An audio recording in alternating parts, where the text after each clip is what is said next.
सभी भक्तों को राधे राधे।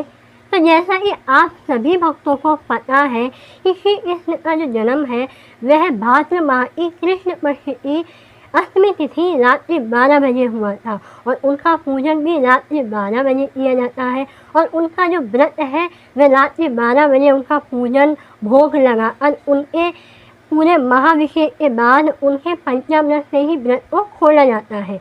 किंतु राधा अष्टमी का जो व्रत है वह एकदम अलग तरीके से होता है।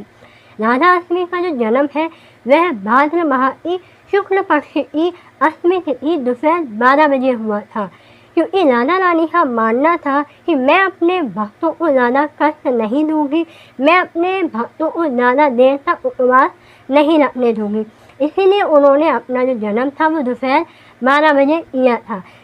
राधा रानी का ऐसा मानना था कि मैं ये चाहती हूँ बस कि मेरे जो भक्त हैं वे मेरे जन्म दिवस के दिन खूब नाच गाना करें, मेरे नाम का भजन कीर्तन करें, मेरे नाम में डूब जाए, मेरे नाम की ध्वनि हर जगह सुनाई दे। इसीलिए उन्होंने अपने दिन का जो उपवास है वह थोड़े समय के लिए चुना। इस संबंध में श्री कृष्ण और राधा रानी का एक प्रसंग भी सुनने में आता है।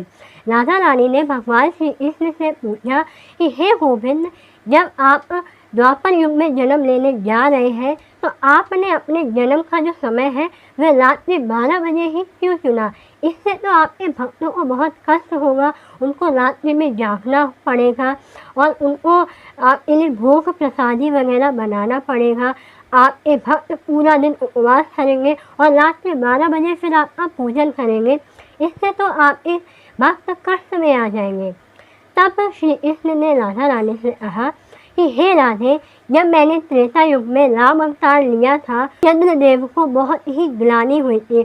उन्होंने ऐसा कहा था कि हे प्रभु, आपने अपने जन्म का समय मेरी उपस्थिति में क्यों नहीं रखा? इसीलिए हे राधे, मैंने इस त्रेता युग में अपने जन्म का समय चंद्रदेव की उपस्थिति में रखा है, ताकि चंद्रदेव को इस बार कोई भी ग्लानि ना हो। मैंने चंद्रदेव को वचन दिया था कि जब मैं द्वापर युग में अवतार लूँगा तो मैं आपके ही समय की उपस्थिति को चुनूँगा। तो इसीलिए हे राधे, मैंने रात्रि 12 बजे ही अपने जन्म को चुना।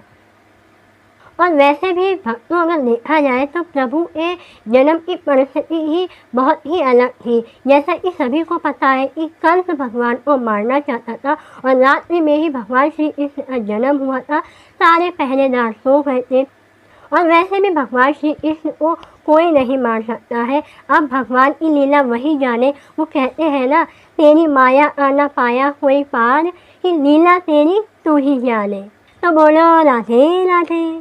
तब श्री राधा रानी ने कहा कि ठीक है प्रभु, और जब मुझे आपके साथ पृथ्वी पर अवतार लेना है तो मैं अपने जन्म का समय दोपहर 12 बजे का रखूँगी, ताकि मेरे किसी भी भक्त को किसी भी प्रकार का कष्ट ना हो। मैं तो बस इतना चाहती हूँ कि मेरे भक्त मेरे जन्मदिन को बहुत ही हर्षोल्लास से मनाए और पूरा दिन मेरे नाम का भजन कीर्तन करें और मेरे नाम में डूब जाए, हर तरफ मेरे नाम की धुन सुनाई दे। और ऐसा भी कहा जाता है कि राधा अष्टमी के दिन जो भी भक्त राधा नाम का कीर्तन करता है, राधा नाम का माला जाप करता है, राधा रानी स्वयं एक दिन प्रकट हो जाती है और उसको मनोवांछित फल प्रदान करती है।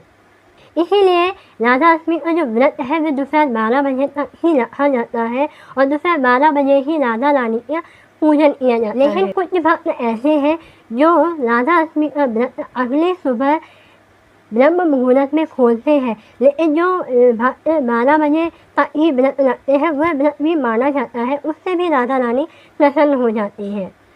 अब बात करते हैं कि राधा रानी को सबसे अधिक भोग में क्या प्रिय है। तो राधा रानी को सबसे अधिक प्रिय है अरवी की सब्जी, अरवी की दही वाली सब्जी।